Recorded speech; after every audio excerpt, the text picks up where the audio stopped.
Coming on June 27, 2017, Saban's Power Rangers hits home video in this Blu-ray, DVD, and HD pack. For more information, and if you want to support your favorite YouTuber, click on the link below.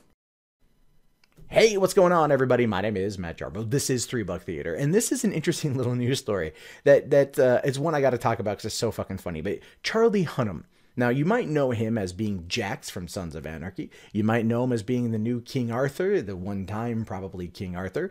You might know him from Undeclared, which was an early 2000s short-lived show on Fox where he played the heartthrob British roommate to Jay Baruchel. Interesting to see where he's come all these years later. But the point is, Charlie Hunnam has been very much sought after by fans to take on the mantle of Oliver Queen for the DCEU because we don't have a Green Arrow as of yet, and a lot of people look at the way Green Arrow looks, they look at Charlie Hunnam, and they think to themselves, hey, wait a tick, those two look similar, and he could pull it off, he could do a good job, and I completely agree with that. But he has rebuffed those claims for quite some time, saying a while back, like not even a while back, like a month and a half ago, saying, I didn't grow up a comic book fan and I haven't really seen any of those Marvel films or the Batman films, so it's really not my taste. I must confess, I really don't know who the Green Arrow is. It's not part of my vision for my career or what I aspire to.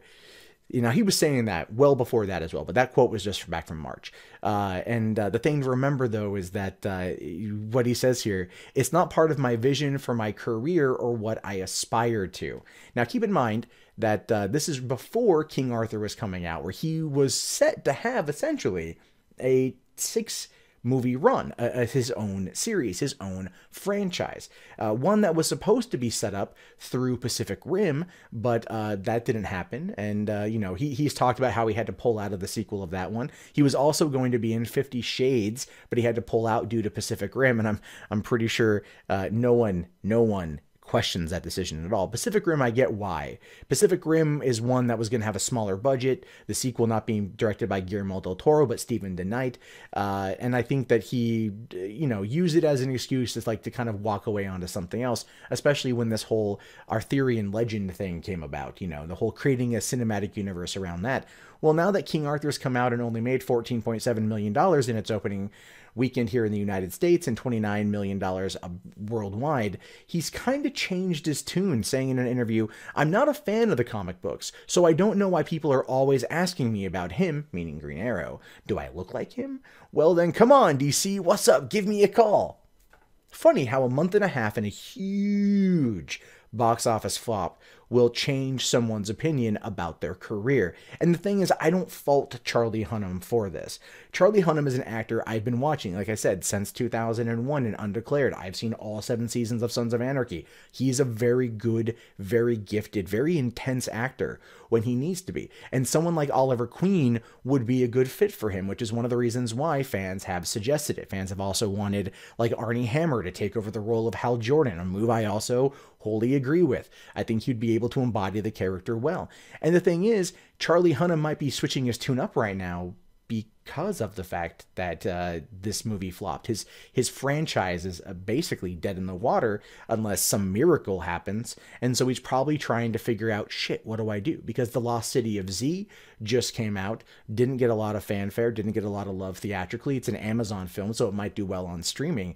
But when you're an actor, you want to be in big movies, you want to have that kind of career before you settle in back to TV or back to DTV or any of the streaming stuff, which is becoming more and more mainstream, so I really don't quite see the problem with it. But I understand why Charlie Hunnam would want to make that push for that part of his career. The thing is, though, the DCEU is a good place for him. I think it'd be a good fit. He's clearly loyal to Warner Brothers. Warner Brothers rewards loyalty heavily, and so that might be a good place to kind of stake his claim right now and hopefully have something else come along that would be more up his alley. So I totally think that Jeff Johns, Zack Snyder, and company should give him a call and be like, so listen, Justice League Part 2 is coming out 2019. We could probably fit you in around there if you're looking to get into this game or anything else. And so I do wish Charlie Hunnam the best of luck. I really want to see him come into this franchise. I'd love to see him get his own thing. I was hoping King Arthur was going to be a success because the movie looked like The Witcher on like Red Bull is like a quote that I read, but I very much agree with that. But what do you guys think? Do you think he would be good as a Green Arrow, or maybe other characters in the DCEU? Do you hope that King Arthur was going to do well? Do you think there might be a shot for a sequel? Maybe. Let me know in the comments below. My name is, of course, Matt Jarbo. This has been 3 Book Theater. I will talk to you guys later. Have yourself a fantastic day, and peace out.